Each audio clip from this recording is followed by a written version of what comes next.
In this video, we are going to talk about the top 10 worst American presidents.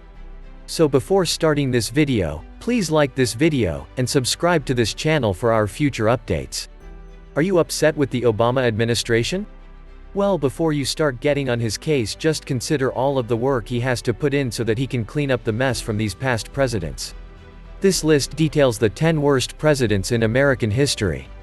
Believe us, there were some crappy leaders in this country, even before George W. Bush came along. Still, he is pretty bad. We hope you learn a bit more about these presidents and why their terms have left a bad taste in the mouth of Americans as well as a stain on our record. From goofy gaffes to flat-out lies, these leaders have exhibited some poor strategic planning and wacko decision-making. If you thought being the President of the United States was a hard job, you might at least think you could do a better job than these guys.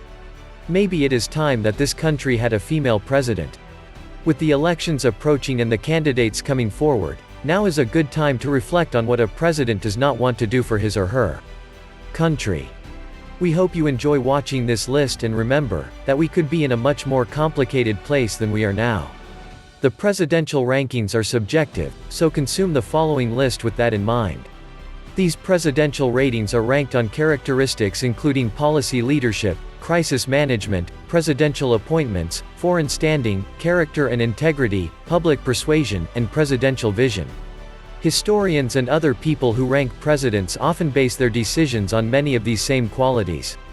The presidents in this list appear with the worst president coming first. Here are the top 10 worst American presidents. Before we begin, why don't you hit the subscribe button and the bell notification icon so that you never miss any of our videos. Let's begin. Number 10. Warren G. Harding. To our fellow Americans, a word of advice: never trust a guy who uses the word normality in a public speech. Warren G. Harding was elected president back in 1920 and did so with his promises to restore the country back to its pre-World War I state. Yet his presidency was full of corruption and favoritism, prompting scandals and a poor approval rating. He was accused of bribery, adultery, and just being an all-around crappy prez. His horrible term in office even prompted what some call the Warren Harding error. Now that is definitely a major burn. Number 9. Andrew Johnson. How did Andrew Johnson earn a spot on our list? Well, we must say that coming to office after Abraham Lincoln is definitely a tough job. Yet Johnson could have done it with a lot more tact. Instead, he nearly obliterated all of Lincoln's hard work. Immediately following Lincoln's death, Johnson supported the South. Longing to return to the white supremacy pattern of society, he used the Republican Congress's recess to push for pro-slavery laws. He granted pardons to and also allowed Confederate entities to take over control of some states and establish black codes. Number 8. Franklin Pierce. He may have been in office for only a few years, but Franklin Pierce was a long-standing supporter of the Confederate South despite being among Northern folks. Pierce had fought in the Mexican-American War, and his tendencies towards slavery translated into his presidency, what with adding more and more slave states and rubbing elbows with pro-slavery leaders. Among his other achievements were the Kansas-Nebraska Act and further backing of the Fugitive Slave Act. He really was a key proponent in the onset of the Civil War, believing that the abolitionists were a hindrance to furthering the leadership and sophistication of the United States. Number 7. Millard Fillmore. Millard Fillmore was the 13th president, way back in 1850. He had a solid beginning, a sort of rags to riches story as he made his way up the ranks in political circles. So what happened? He shoved morals and ethics to the side and favored being a politico. People wanted to quickly forget about him, and in fact, most folks have. Kids do not even learn about Fillmore anymore, and he is nearly obliterated from the nation's historical memory. Sorry about that, Millard. Number 6. John Tyler. How can a president who earned the nickname, His Excellency, ever recover his public image? So it goes with John Tyler, who makes our list. He had such staggeringly depressing approval ratings that we do not even know how he hung in there for so long. Well, he managed to be president from 1841 to 45, but nearly his entire cabinet called it quits due to his crappy leadership. He also refused to set up a national bank, and he got kicked out of the Cool Kids Club when his party expelled him. He was almost impeached, but decided to step down when he realized just how hated he was. Number 5. Ulysses S. Grant. This is another United States president that allowed an onslaught of corruption within his political circle. He is most often referred to as a president who had a not-so-fruitful term in office, and he lacked a lot of the admirable qualities most of us look for in a presidential candidate. Ulysses S. Grant did not exhibit stellar public speaking skills, nor was he quite dominant in politics. In fact, he did not even like political affairs, and he was more quiet and under the radar. These qualities could have contributed to his lack of presidential prowess and thus landed him on our list. Number 4. William Henry Harrison.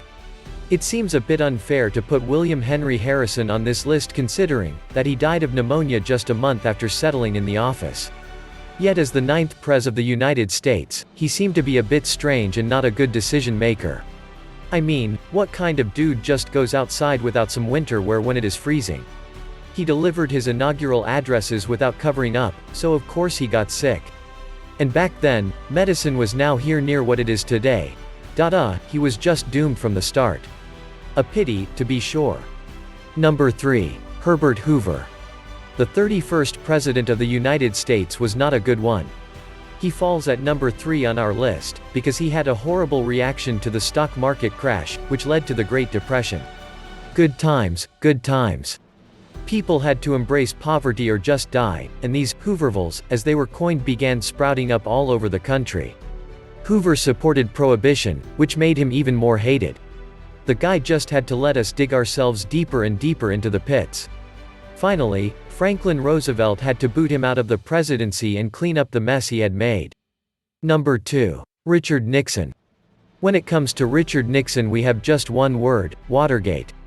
Nixon's presidency is often overshadowed by his scandal in which the Nixon administration refused to comply with the government, as it investigated the break-in and leaks of conversations within the Democratic National Committee.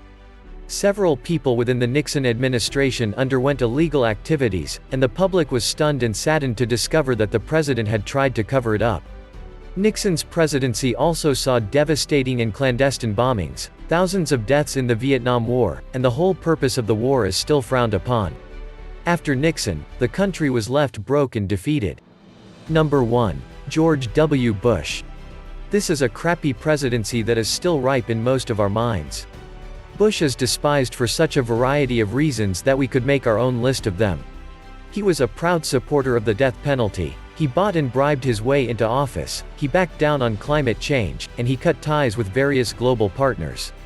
He is blamed a lot for the war in Iraq as well as the trouble and deaths that the United States suffered in Afghanistan. He portrayed himself as fully incompetent and unabashedly neglectful to the advice of the United Nations and other global leaders. What do you think of our list? Which of the president you hate the most? Let us know in the comment section below. Thanks for watching.